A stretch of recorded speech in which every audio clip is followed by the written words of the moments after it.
투자자 여러분 반갑습니다. 한 3주 정도 여러분을 못 뵀습니다. 하지만 제가 미국에 있으면서도 너튜브를 통해서 계속해서 여러분과 만나봤기 때문에 아마 그렇게 생소하지는 않는 분들이 많이 계실 겁니다. 자, 드디어 미국 시장이 좀 더 미국 시장에 관심이 없던 분들도 미국 시장이 참 대단하다라고 느끼는 그런 흐름이 나타나고 있습니다. 너의 이름은 바로 엔비디아죠. 근데 이런 게 있어요. 엔비디아 주가를 분석을 하잖아요. 아니면 지금 오늘 아침에도 TV나 유튜브에 있는 분 중에서 이런 마음을 갖고 계신 분들 계실 거예요. 나 엔비디아 없는데, 나 저거 관심 없는데, 그 첫 단추가 잘못된 겁니다. 엔비디아를 갖고 계시는 분은 물론이지만 엔비디아를 관심 없어 하는 분, 아니면 나는 평생 동안 난 미국 안 할 거야 라는 분들도 엔비디아를 꼭 들어야 되는 이유가 있습니다.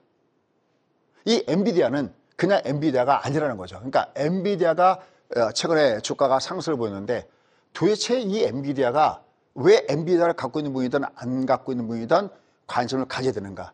이걸 여러분들이 지금도 눈치를 채지 못한다 그러면은 상대적으로 전체의 수익에서 소외될 수가 있습니다. 우리가 보통 포트폴리오를 구성한다라는 얘기하죠.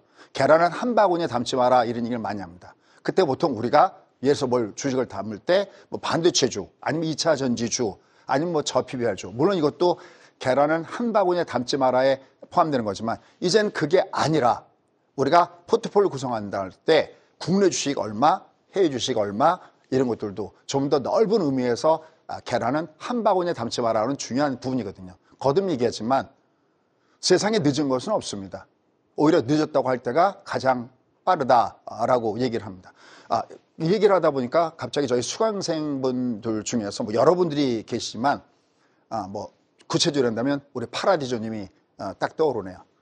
이분이 작년 6월 날짜도 이제 뭐 저희 수강생이 다 아는 건데 6월 1일 날 미국 시장에다가 제가 주로 많이 하는 얘기가 깃발을 꽂으세요라고 하거든요. 그럼 이제 그 깃발을 보고 추가적으로 배팅을 보는데 이때 6월 1일 날 배팅할 때만 하더라도 이 앞에 미리 미국 주식을 하셨던 분들과 6월 1일 날 이제 처음으로 깃발을 꽂던 분들은 먼저 꽂으셨던 분, 저분 나보다 늦네. 또 이분도 내가 너무 늦게 들어왔나 했거든요. 근데 지금 이 6월 1일 날 깃발을 꽂았으면 지금 2월 달인데요. 어떻게 됐을까요? 똑같습니다. 내가 지금 2월 달, 야, 나 너무 늦지 않았니? 세상에 늦은 것은 없습니다. 그렇다고 해서 여기서 우리가 소위 아파트도 뭐 패닉바잉하면 안 되고 포모 얘기 많이 하는데 그래 막 쏘는 게 아니라 거듭 얘기하지만 실패에서 배우는 성공학. 그래서 제가 여기서 자세하게 만약에 강의를 못한다 하더라도 항상 디테일 강의는 유튜브에서 자세하게 또 만나 뵙도록 하겠습니다. 어쨌든 여기서 굉장히 중요한 맥점은 엔비디아가 상승하는 게 이게 왜 의미가 있느냐 이 부분을 짚어보는 것이 매우 중요하다라는 말씀 드릴 수가 있겠고요. 그 다음에 여기 보면 디커플링, 뭐 커플링은 너무나 잘 아시잖아요. 디커플링 장세 이렇게 얘기합니다. 그럼 여러분들은 의아하게 생각할 겁니다. 왜냐하면 이번 달 장 한번 보십시오. 발의 방향이 위로 올라가잖아요. 그럼 미국만 올라간 게 아니라 우리도 올라갔거든요. 우리가 매매할 때 이런 게 있어요. 우리나라 시장에서 내가 공적으로 매매할 것인가 말 것인가 볼 때는 미국 시장이 발의 방향이 윗단으로 올라가면 우리도 같이 올라가는 경우가 많습니다. 다만 상승률은 다르다 하더라도 같은 방향으로 위로 올라갈 때가 있는 거거든요. 그러니까 미국이 올라갈 때 우리도 올라갔어요. 그런데 제가 단어를 디커플링 장세? 이게 왜 디커플링 장세일까? 요걸 캐치해야 됩니다. 이게 자연스럽게 연결되는데 3,000포인트를 위한 조건. 사실 저는 제목에서 이런 제목을 별로 안 좋아합니다. 그러니까 오늘도 보면은 타이틀을 강세장을 위한 조건, 그 다음에 3,000포인트를 위한 조건 그러는데 우리 작가님이 우리 작가님 아마 이걸 선택할 거라는데 여지없이 제가 오니까 오늘 제목, 저는 오늘 3,000포인트를 위한 조건이 뭔지 한번 듣고 싶어요 라고 말씀하시더라고요. 결국은 꼭 이게 3,000포인트라는 개념보다는 이 앞과 연결됐습니다. 우리나라 장이 올라는 갔는데 디커플링 장세다. 그런데 그게 아니라 우리나라 장이 말을 바꾼다면 우리나라 장도 다른 미국이나 이런 데와 마찬가지로 커플링 장세가 되기 위한 조건이 무엇이냐 이렇게 여러분이 들으시면 좋을 것 같습니다. 자, 그러면 가보도록 하겠습니다. 자, 첫 번째 자, 이건 이제 뭐 너무나 쉬운 매매 노하우죠. 그리고 진짜 가성비가 높습니다. 차트를 보셨을 때 항상 맨 끝에는 이걸 우리가 빅캔들이다라고 하는데 이 빅캔들을 반드시 띄워놓고 보는 습관이 중요합니다. 제가 10시 반에 이후에 유튜브 방송하다 보면 그런 분들이 많이 계세요. 강의를 계속해서 듣다 보니까 너무 실전 매매하는데 도움이 됩니다라는 그런 고마운 멘트를 쓰시는 분들이 많이 계시거든요. 저 진짜 그런 분들 때문에 힘을 얻고 하는 거거든요. 사실 오늘도 보면 제가 한 3주 만에 났는데 아마 제 넥타이, 이 넥타이가 아마 지금도 그분 보고 계실 텐데 이분이 미국에 계신 분이에요. 미국에 계신 분인데 유튜브를 주로 보시는 분인데 저한테 넥타이 3개를 선물하셨더라고요. 센스가 있는 게 그분도 눈치챘는 모양입니다. 저는 여태까지 한국정치TV에 출연하면서 빨간색 아닌 넥타이를 매본 적이 없습니다. 그러니까 빨간색만 3개를 보내주셨더라고요. 결국 우리가 어떤 미국이 이렇게 강한 그 기운을 우리가 조금이라도 받아볼 수 없을까 해서 제가 빨간색 넥타이, 그리고 사실 송레이도 빨간색 오늘 세트로 마련해서 해왔습니다. 결국 이렇게 우리나라장이 이렇게 2월 달에 발해 방향이 위니까 같이 위로 올라가는데 우리는 좀 막혀 있습니다. 이게 왜냐하면 약간 중방 직고의 개념, 중방 패턴일 때 직고의 개념, 그 다음에 얘가 여기를 못 뚫고 올라가더라도 이렇게 매물이 여전히 있기 때문에 얘가 그냥 쭉쭉쭉 상승할 수는 없습니다. 자, 근데 첫 번째 질문. 소장님, 이상합니다. 또 하나, 이게 올라갈 때 국내 시장도 위로 올라간 것에 여러분들이 분위기를 동참하지 못했던 분들이 계실 겁니다.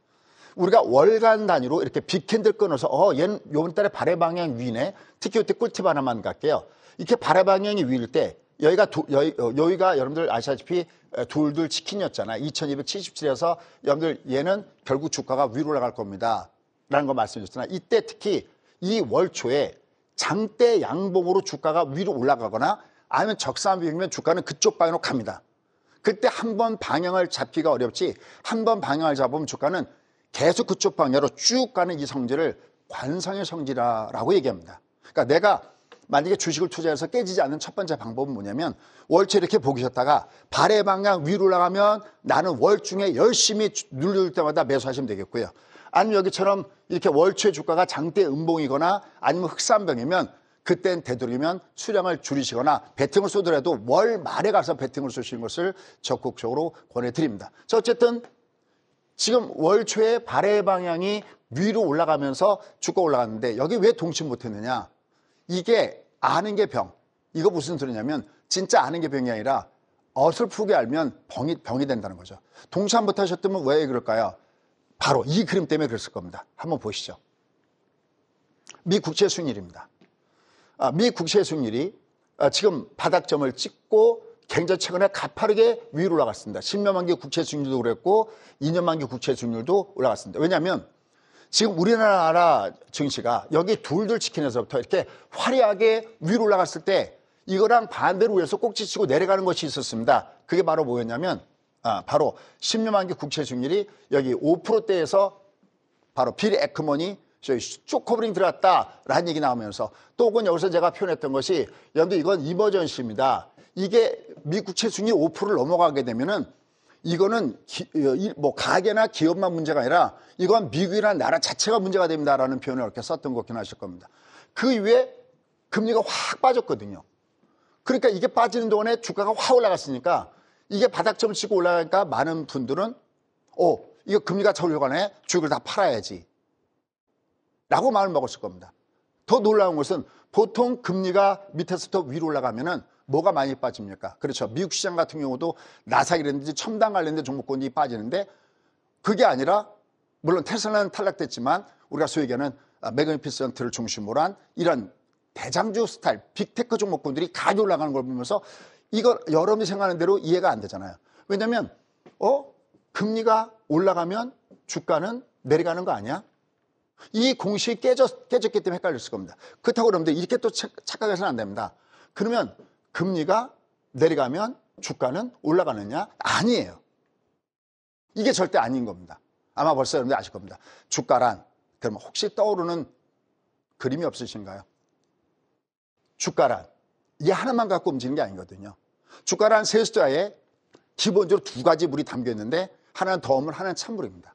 하나는 금리라는 물이 담겨 있습니다. 하나는 더운 물이 담겨 있는 거죠. 그럼 여기 이 세대에 여기는 이게 금리가 내려가니까 금리라는 물이 뜨거운 물이 되면서 시장을 견인했습니다. 근데 점점 이 더운 물이 금리가 위로 가면서 얘가 찬물이 됐거든요. 그러면 한쪽 편에 금리라는 물이 찬물이었으면 뭐가 더운 물 역할을 했을까요? 그렇습니다. 오늘 강의의 핵심 하이라이트 중에 하나, 바로 너의 이름은 엔비디아입니다. 엔비디아는 엔비디아가 아니에요. 엔비디아와 가장 비슷한 말을 써라 그러면 얘는 경기라는 단어를 써줘야 된다는 거죠. 그러니까 세 숫자에 물이 이렇게 있는데 금리가 올라갔을 때 여러분들은 금리만 쳐다보면서 이거 주식 다 팔아야 돼. 아마 엔비디아 같은 경우도 여러분들 아시죠?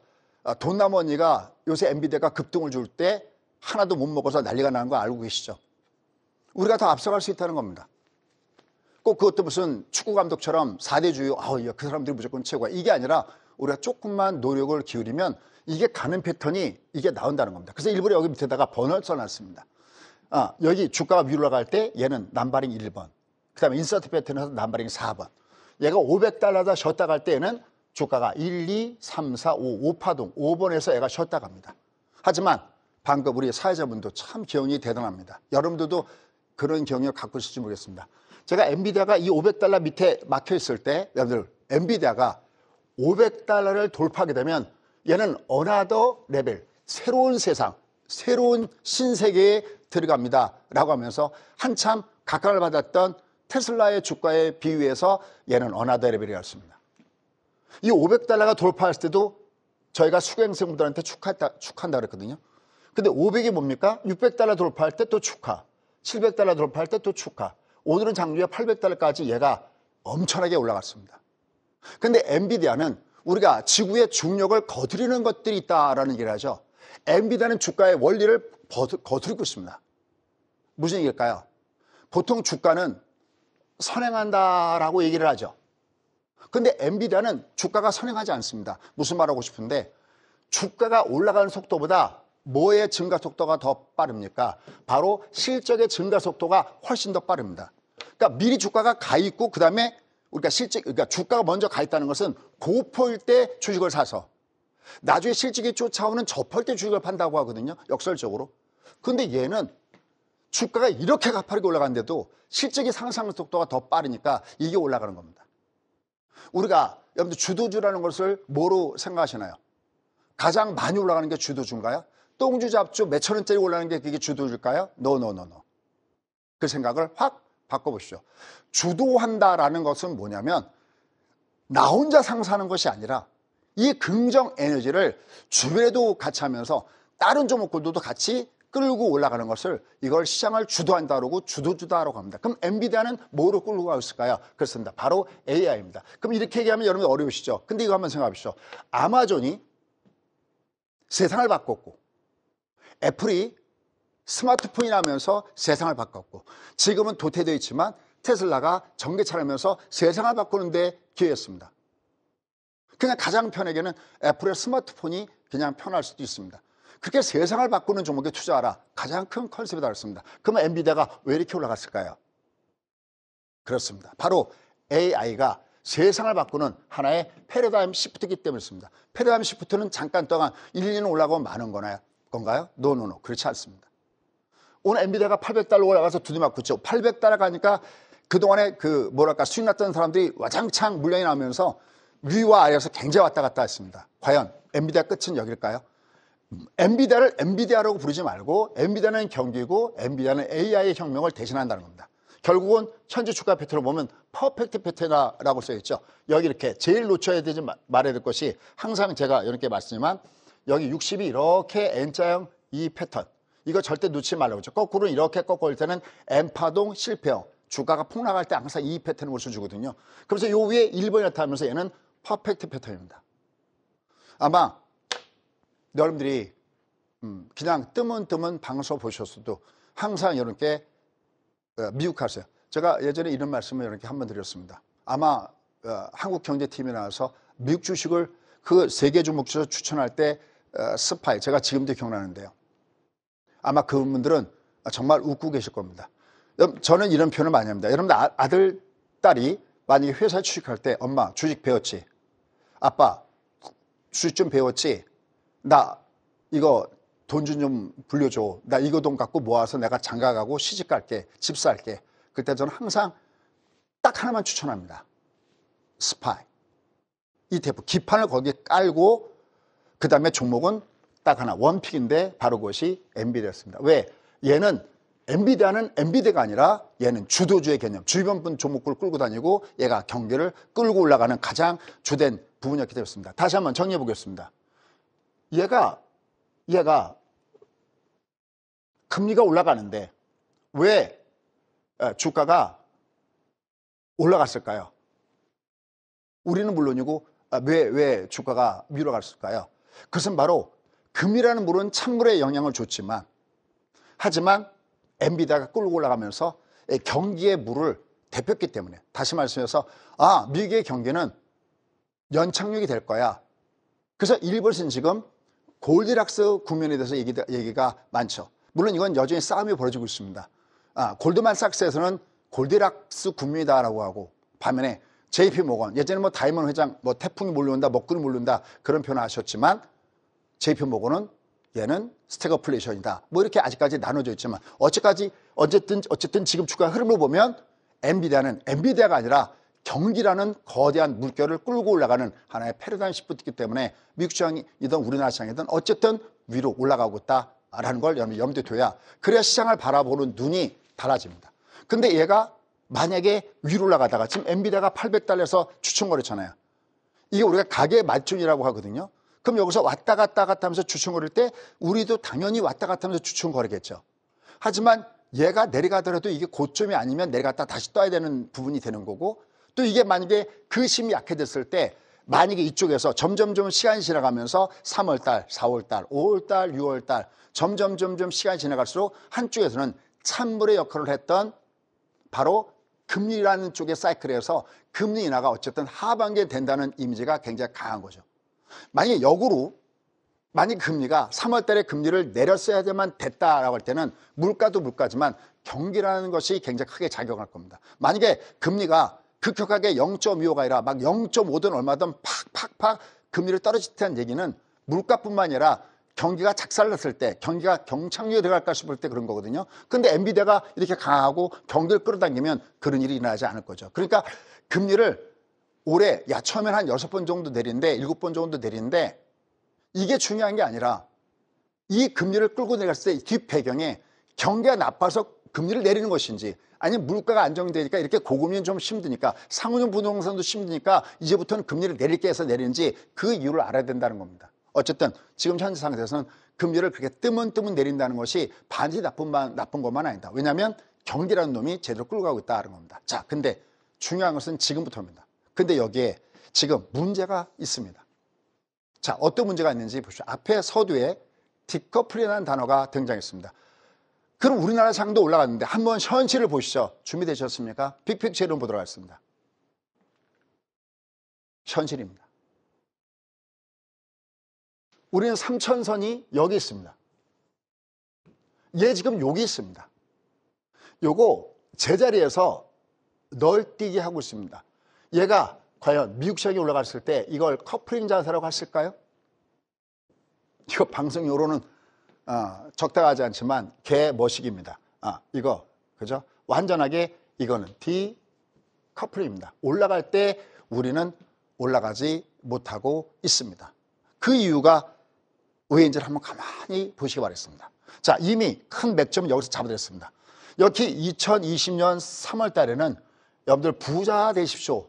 기억나실 겁니다. 오래된 찐팬분으로 부자 되십시오. 심지어 이런 얘기가 있습니다.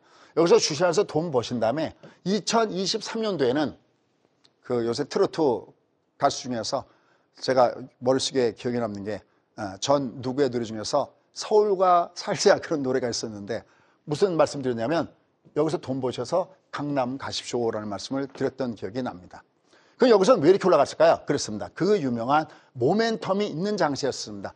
아까 세수자에 경기라는 물과 금리라는 물이 있는데 이때 코로나19 때문에 경기를 무너졌어도 똥금리를 중심으로 해서 양적 완화를 중심으로 해서 이 장은 폭발적인 상승을 줬던 겁니다. 근데 여기는 그게 전혀 아니라고 했죠.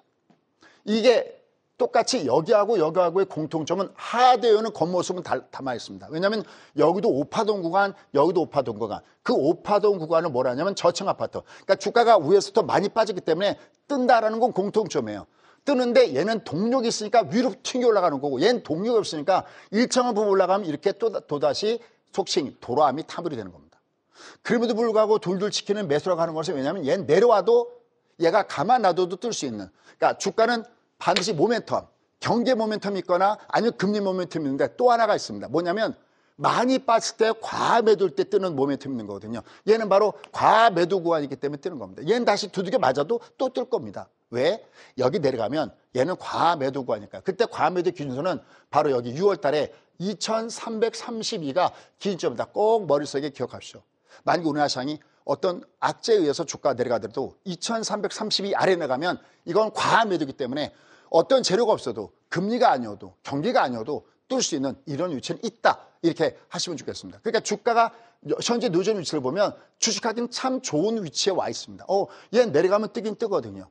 여기는 그게 아니라 고층 아파트니까, 거꾸로 얘가 1, 2, 3, 4, 5 고층 아파트니까 얘는 한마디로 우라지게 빠질 수 있는 위치인데, 여긴 그게 아니라는 점은 참으로 다양스러운 위치에 있습니다. 어쨌든 딱 보이시죠? 이거 우리나라 장은 커플링 장세가 아니라 바로 디커플링 장세구나 라는 겁니다. 그러면 도대체 너는 왜 디커플링이니? 저는 주식을 하면서 제발 신이시여 도와주소서, 어디를, 삼성전자를 도와주시라고 기도하는 날이 올지는 정말 몰랐습니다. 어디를 보실까요? 여기를 보십시오. 지금 삼성전자의 고점이 여기입니다. 그래서 한참 10만 전자 간다고 떠들 때가 저기였죠. 지금 주가가 여기 있습니다. 한마디로 깨짝깨짝 거리고 있습니다. 근데 옆에 하이닉스입니다. 우리나라 시장이 고점을 찍었을 때가 2021년도 외국이었습니다. 6.25 때 우리나라 시장은 고점이었거든요. 물론 삼성전자 1월 달에 고점이었거든요. 그러면 아까 보셨지만 디커플링 장세에서 국내 시장은 여기 대비 여기 와 있는 가장 큰 배경 중에 하나는 얘가 못 가고 있습니다. 이놈이. 최근에 전 세계적으로 반도체의 어떤 혁명, 심지어 아까 했지만 미국은 뭐 빅7, 아니면 일본 같은 경우는 사무라이 7인방 이런 식으로 해서 올라가는데, 우리는 전혀 그런 장하고 상관이 없습니다. 삼성전자가 여기 있습니다. 근데 SK하이닉스는 여기 와 있습니다. 무슨 생각이 드십니까? 혹시 이 방송을 삼성전자 임원분이 보실 리 없겠지만, 삼성전자가 지금 느낌이 어떤 느낌이냐면 마치 2등주로 전락한 느낌을 갖고 있습니다. 대장주인데. 이러니 지수가 제대로 올라갈 수가 있겠습니까? 얘가 끌고 올라가야 되는 게 많아야 되는데, 얘는 지금 SK하이닉스는 아까 제가 주도주라는 개념을 말씀드렸죠. 엔비디아는 자기가 올라가면서 주변에 반도체 종목군도 같이 끌고 올라가고 있습니다. 근데 SK하이닉스가 물론 자기가 올라가면서 올라간 것도 자기 혼자 올라가는 거잖아요. 어떻게 보면요. 바로 3자 동맹의 효과죠. 엔비디아가 설계를 해서 TSMC에다가 넘기면 그 다음에 나머지 우리가 소위 얘기하는 HBM, 여기에 관련돼서는 바로 SK하이닉스가 이렇게 3자 동맹식으로 돼 있지 않습니까? 근데 삼성전자는 지금 현재 어떤 위치느냐? 한마디로 낙동강 오리 아래에 놓여져 있다는 겁니다. 그러니까 우리나라 시장이 이게 좀 더 가격이 올라가서 우리도 3천을 바라봐야 되지 않아? 그럴 때 우리는 삼성전자가 잘 되기를 바라야 되는데, 물론 저커버거가 오고 이제 또 반도체 동맹이 어떻게 형성될 것인가가 굉장히 또 중요한 위치에도 놓여져 있지만, 지금 현재서는 만만치가 않습니다. 왜 그럴까요? 주가가 제대로 올라가지 못할 때, 지금 낙동강 오리알이라고 했지 않습니까? 자, TSMC가 파운드리 1위 업체잖아요. 그래서 삼성전자가 2위잖아요. 근데 그 2위 자리가 2위가 아닌 게 됐습니다. 바로 뭐가 나타나고 있습니까? 이겁니다. 내용 꼭 나중에 한번 읽어보십시오. 마이크로소프트사가 인텔과 손잡고 원팀이 돼서 이제 인텔의 파운더리의 2위, 2030년도에는 완벽하게 이루려고 한다. 더 놀라운 것은 2017년도에 1.8나노, 1.4나노를 생산한다. 1위까지 나오고 있습니다. 어디에도 지금 현재 우리나라의 반도체 업체는 껴있지 못합니다. 삼성전자 같은 경우 껴있지 못합니다. 지금 보시면은 일본 같은 경우도 TSMC 연결해서 소위 일본과 대만의 동맹이 이루어지고 있지 않습니까? 여기 보면 미국 내에서 여러분들 아시다시피 뭐 저랑 연령대가 비슷하신 분들은 아실 겁니다. 저희 세대는 윈도우 이전에 저희는 도스라고 하죠. 뭐 카피, A에 있는 디스크에 있는 것을 뭐 C에다가, 저는 첫 번째 장이 LG라고 했죠. 그러면 처음에 컴퓨터 배울 때 그거 배웠거든요. 근데 우리가 이걸 갖다가 마이크로소프트사의 그 윈도우에서 윈, 그 다음 인텔의 텔, 그래서 이걸 윈텔 동맹이다라고 하는데, 여러분들 일본이 1990년대에 일본 반도체 시장이 무너질 때 1990년대에 마이크로소프트와 인텔의 그 동맹은요, 이건 정말 어마어마한 동맹이었었어요. 근데 얘들이 또다시 손을 잡네. 근데 문제가 있습니다. 얘 둘이 손을 잡는 게 문제가 아니라 이제 앞으로 인텔이 파운더리 업체로서 성장하게 될 텐데, 여기에 이미 고객사들이 마이크로소프트는 물론이고 아마존 관련된 쪽도 물론이고, 놀라운 것은 바로 미 국방부가 여기다가 선을 대고 있다는 겁니다. 그다음에 어마어마한 지원금을 준다고 합니다. 물론 우리도 현 정부에서 반도체 산업을 좀 육성하고 있다 노력하는 흔적은 보이지만 과연 얘들을 쫓아갈 수 있을까요? 라는 부분입니다. 그러니까 삼성전자는 어디 하나 제대로 껴있지는 못합니다. 그러니까 이번에 마크 저커버라든지 앞으로 이쪽이 어떻게 되냐를 봐가면서 우리가 이게 3,000포인트가 어떻게 되냐를 봐야 되지 않나라는 생각을 합니다. 그러면 과연 인텔은 지금 많이 인정을 받고 있는 걸까요? 다행히 그건 아닙니다. 뭘 보면 알 수 있을까요? 인텔의 주가 한번 보시죠. 자, 이건 제가 새벽에 뽑아놨던 주가이기 때문에 종가는 요거랑 조금 다를 수가 있습니다. 만약에 소위 윈텔 동맹이 효과가 큰다면 얘가 장땅 물고 확 올라가야 되는데 아직은 이건 아니죠. 그러니까 시장은 아직까지는 반신반의를 하고 있다라는 겁니다. 그나마 다행스러운 것이죠. 하지만 어쨌든 이 인텔의 주가가 어떻게 형성되는지 잘 보셔야 될 겁니다. 얘가 이렇게 여기처럼 이렇게 일선 위에 만약에 장땅물을 더 걸치는 날이면 드디어 인텔을 시장에서 조금씩은 인정하고 있구나, 이렇게 보시는 것들이 필요하다라는 것도 보셔야 됩니다. 그럼 이렇게 소위 얘기하는 윈텔 동맹이 형성되게 된 배경은 어디 있을까요? 그렇습니다. 지금 엔비디아가 너무 독점을 보이고 있으니까 소위 엔비디아의 동맹이 하나씩 둘씩 형성되고 있습니다. 왜냐하면 주문을 해도 이게 내가 그걸 받기도 굉장히 어렵고, 이걸 받아도 이게 GPU잖아요. 이게 통용성, 그러니까 어떤 거기에 딱 맞춤형 AI 칩을 제공받는 게 아니라 그냥 범용성을 갖고 있는 칩을 받으니까 받는 쪽에서는 굉장히 부담감도 늦게 받고, 그것도 원래 거기에 적합화되지 않으니까 야, 이제 우리는 자체적으로 개발할래. 그러면서 하나 둘씩 엔비디아 동맹이 형성되고 있는 것도 우리가 주목할 부분입니다. 그러면서 엔비디아를 보는데 아직 엔비디아가 흔들리고 있지 않죠. 그럼 얘는 이렇게 엔비디아 동맹이 형성되는데 왜 이렇게 주가가 견조할까라고 합니다. 하나 근데 더 있습니다. 아주 재밌는 데이터가 하나 더 있습니다. 한번 보시죠. 최근에 미국에서 보시죠. 여기 보면 인텔은 별로 못 뜨고 있는데 ASML 주가가 날아가고 있죠. 여기도 이번 달에도 위로 올라가죠. 하나 더 있습니다. ARM, ARM. 뭐 손정이 그러면 기억나는 거죠. 막 여기서 더블 이상으로 순간 급등을 주면서 올라갔습니다. 그러면 물론 실적에 대한 부분들도 있지만 우리가 ASML처럼 이 노광 장비 이와 연결된 어떤 내용들이 있다는 거죠. 그게 뭘까요? 요새 이 엔비디아 이 동맹에 가장 강력하게 나오는 것은, 물론 아까 했던 대로 마이크로소프트와 인텔도 중요하지만 또 하나의 중요한 인물이 있습니다. 이 인물이 얼마나 중요하냐면 여러분 아마 이번에 슈퍼볼 경기에서 슈퍼볼 경기 선수 중에 한 명이 요새 미국에서 가장 핫한 가수가 있죠. 누굽니까? 테일러 스위프트라는 그 여가수가 있는데 뭐 애인 관계에 대해서 나왔지 않습니까? 요새 샘 올트만을 여기에 비유하기도 합니다. 그럼 도대체 무슨 일이 있기 때문에 이 부분을 한 장으로 정리했습니다. 샘 올트만이 엔비디아의 대장에 서 있습니다. 그런데 엔비디아 주가는 위로 또 오늘은 장중에 800달러까지 돌파하면서 이렇게 승승장구하는 이유는 뭘까요? 역설적이게도 샘 올트만이 얘기한 이 내용 속에 그 힌트가 있고 이쪽이 하나의 패러다임 시프트가 된다는 이유가 바로 여기 있습니다. 그게 뭐냐면 샘 올트만이 7조 달러 투자 유치를 하고 있습니다. 이걸 물론 부인했습니다. 왜냐하면 금액도 뭐 정해지지 않은 것도 있고 부인됐지만 여기서 중요한 것은 어쨌든 7조 달러라는 금액입니다. 그럼 이게 안 와닿습니다. 7조 달러? 그럼 도대체 이게 얼마나 큰 규모일까? 여러분들 미국의 1년 예산이 얼마 정도 되는지 아십니까? 천조국. 답 나오셨습니까? 미국의 1년 예산이 대략 한 1조 5천억, 1조 6천억 달러 정도 됩니다. 그럼 이거 면제치 가시죠. 그냥 우리나라는 1년 예산이 얼마입니까? 우리나라 1년 예산이 600조입니다. 이거를 1조 달러 우리나라 돈으로 대략 환산하면 한 1경 정도 되죠. 그러면 우리나라 예산, 우리나라가 14년 동안에 이 국가 예산이 이게 바로 샘 올트먼이 유치하겠다라고 얘기 나온 이 금액과 같은 금액이면 이 금액이 얼마나 되는지 아십니까? 근데 더 놀라운 것이 있습니다. 우리가 엔비디아를 알고 AI 인공지능을 알려면 여기서 역으로 힌트를 얻는 건데요. 여기서 3대 요소 중에서 최대 난점이라는 게 있습니다. 그게 뭐냐면 3대 요소가 뭐냐면 여기처럼 저걸 투자하려면 돈이 필요하겠죠. 그죠?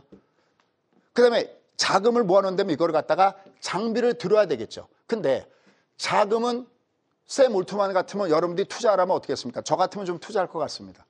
그래 샘 올트먼 투자하는데 나한테도 투자하겠어? 저 같으면 그러면 뭐 얼마라도 투자할 것 같습니다. 월스트리트에서 얘기하고 있죠. 그래서 샘 올트먼이 7조 달러 돈을 모집하는 건 그건 일도 아닐 것 같다. 그래서 뭐 중도 오일 원위를 들어오느니 뭐니 그런 얘기 나오는 것도 바로 겁니다. 근데 문제는 다른 데 있습니다. 자, 여기서부터 잘 들으셔야 될 겁니다. 뭐냐면 ASML이나 이런 데서 장비를 발주해서 실제적으로 반도체 우리가 소유되는 맞춤형 AI 칩을 생산하는데 기본 걸린 시간이 아무리 안 걸려도 최소한 2년 내지 3년 정도가 걸린다는 겁니다. 근데 그걸 보고 지금이라도 7조 달러를 투자한다는 것은 어떤 개념일까요? 그럼 2, 3년 내에는 엔비디아의 적수가 거의 없다는 거죠. 물론 여러분들은 엔비디아 그러면 AMD나 이런 데가 생각날 겁니다. 참 그런 거 보면 이 대만 사람들은 대단하죠. 여러분들 젠슨 황 같은 경우도 대만 사람이고 이 AMD 여기에 그 CEO도 대만 사람들이죠. 진짜 대단한 이 파워를 갖고 있는 분들인데 어쨌든 이게 2, 3년 걸려야 이게 세팅이 비로소 그때 된다고 하는 겁니다. 근데 가장 큰 문제가 있습니다. 이게 다 들어오면 뭐합니까? 이걸 움직일 수 있는 사람이 필요하죠. 이 사람은 어디서 나옵니까? 사람이 없습니다. 엔비디아가 이 얘기가 반 엔비디아 전선이 형성됐음에도 불구하고 얘가 여전히 위로 올라가면서 오늘 장중에 2조 달러 돌파했던 그 배경은 뭐냐면 가장 큰 난제는 바로 사람을 어디서 구할 것이냐. 이걸 갖다 설치하는데 앞으로 2, 3년. 그러면 지금 엔비디아가 이번에 1분기의 실적, 엔비디아가 강하게 올라갔던 이유는 이번에 4분기 실적이 아니라 1분기의 실적에 대한 것이 나왔는데 이게 긍정적으로 나왔지 않습니까? 만약에 이런 추세라면 기본적으로 올 상반기까지는 엔비디아는 끄떡없겠구나. 1분기뿐만 아니라 2분까지도 끄떡 없을 거 아니야? 또 거기 갔을 때 또 4반기를 봐야 되는데 얘들 실적이 괜찮겠다는 것이 여전히 나오는 겁니다. 그래서 향후 엔비디아의 몇 년간의 실적은 여전히 기대가 된다라는 거고, 또 하나 엔비디아가 하는 얘기가 있습니다. 야, 너희들 그래? 맞춤형 칩을 원해? 그럼 우리가 너희들 맞춤형 칩 개발해 줄게 라고 젠슨 왕이 얘기하고 있는 정도입니다. 싹을 잘라버리겠다라는 얘기죠. 더 놀라운 게 있습니다. 그러면 이렇게 2년 내지 3년이나 걸리고 근데도 7조 달러의 돈을 투자하고 사람이 부족한데도 그럼 샘 올트먼은 왜 탈 엔비디아 정책을 가지면서 나갈까요? 왜냐하면 앞으로 가야 될 길이 멀다라는 겁니다. 지금 챗 GPT의 수준이 이 4.02 수준은 뭐라고 표현했느냐? 지금 우리가 보고 있는 여러분 보시는 이 TV에 OLED 이런 그런 구명이 아니라 칼라가 흑백 TV 수준에 불과하다는 것이 샘 올트먼의 지적이니까 앞으로 성장 가능성이 얼마나 큽니까? 바로 이쪽 AI 이쪽이 물론 올라간 것에 따라서 조정을 받고 여러 가지 왔다 갔다 하겠지만 아직까지도 미래 성장성이 있다는 것은 바로 현재의 챗 GPT 수준이 진짜 참으로 미미하다라는 쪽에 우리는 힌트를 가질 수가 있겠습니다. 앞서 설명드렸던 그런 가운데서 골디락스나 스태그플레이션이나 이런 논쟁이 계속되고 있는데 이건 우리가 가면서 맞춰봐야 되는데 현재로서는 얘는 여전히 골디락스 구면으로 볼 수가 있다는 겁니다. 자, 그러면 이제 결론을 맺도록 하겠습니다. 자, 이미 미국은 이 앞에 있는 고점을 이미 돌파하고 위로 올라가고 있습니다. 참 대단한 상승을 보고 있는 거죠. 하나 더 볼까요? 미국 주가와 맞물려서 같이 강하게 올라가는 것이 있습니다. 바로 일본 니케이 지수도 이렇게 올라가고 있습니다. 도대체 그러면 우리는 3초는 도대체 언제 갈 것인가 라는 겁니다. 자, 여기 이렇게 보시면은 자, 이렇게 보시면 우린 도대체 3초는 언제 갈 것이냐. 지금 주가의 위치를 보시면 얘가 올라가다가 위에서 조져맞는 거는 이게 월이 바뀐 다음에 이렇게 장대 양봉이 아니라 장대 음봉을 주면서 내려갔을 때 시장은 3월 달에 발의 방향을 체크하면서 아, 얘가 쉬었다 가겠구나. 혹은 분봉 하방이 나오면 얘는 쉬었다 가겠구나라는 것을 염두에 둬야 됩니다. 근데 여러분들 아시다시피 월요일 날 드디어 정부에서 그동안에 강구했던 특단의 조치 내용들, 소위 저PBR, 그러니까 저평가되는 종목군단들이 어떻게 밸류업으로 제대로 평가받을 것이냐 이 얘기가 나오지 않습니까? 거기에 여러분들은 하나 생각합니다. 우리가 3천선을 위로 올라가기 위한, 그러니까 어떤 강세장을 가기 위한 그런 조건들은 진짜 어떻게 보면 삼성전자가 세계의 이 반도체 동맹, 여기서는 치포다 뭐다 그래서 포함됐지만 지금 보면 우리나라만 쏙 빠지고 미국, 그 다음에 뭐 대만, 일본 얘들은 짝짝꿍 돼서 돌아가고 있는 이 현실 속에서 삼성전자가 이번에 마크 저커버그 왔을 때 어떠한 내용들이 나오고 또 그 다음에 HBM처럼 삼성전자가 얼마나 여기서 성공적으로 진입할 수 있을 것이냐 이걸 체크하는 것 말고도 또 하나 중요한 부분도 있습니다. 그건 뭐냐면 우리나라의 회사들이 배당을 줄 때 보면 무슨 뭐 죄송합니다 이렇게 표현해서 뭐 동양주 주시 주는 이런 배당 갖고는 되질 않습니다. 미국은 그렇게 주가가 강한 이유는 돈 있을 때 투자라든지 아니면 자사주를 매입해서 소각을 하든지 그러고 있는데 우린 전제 그러지 못하고 있습니다. 그래서 우리가 3,000포인트를 돌파하기 위한 또 하나의 조건은 우리가 똑같은 뭐를 사서 물건을 살 때도 이 회사가 주주 환원율이 높은 회사냐 아니냐 이거 우리가 따져보는 거 중요합니다. 우리가 운동을 할 때 기울어진 운동장, 소위 얘기하는 공매도를 기울어진 운동에서 바로 맞춘다. 좋지만 어떻게 보면 우리가 3천 이상, 3천이 지나서 4천, 5천 가는 그 가장 큰 배경에는 미국이나 일본이 올라가는 가장 큰 배경 중에 하나는 바로 주주를 중심으로 생각하는 그 정책이 중심이 됐다는 겁니다. 그러니까 주주를 개무시하는 이런 쪽은 우리가 대부분 똑같은 물건이어도 잘 사주지 말아야 될 거 보고 있습니다. 하지만 진짜 주주 환원을 열심히 하고 우리를 중요하게 생각한다면 이거나 그렇게 물건의 차이가 나지 않는다면 주주 환원 정책을 많이 쓰는 그 회사의 주식을 올라가게 하려면 우리가 그 물건을 쓰는 것이 우리가 3,000포인트를 돌파하고 천정이 아니라 바닥을 만드는데 중요한 밑거름이 되지 않을까라는 생각을 봅니다. 나머지 좀 더 자세한 사항들은 유튜브에서 뵙도록 하겠습니다.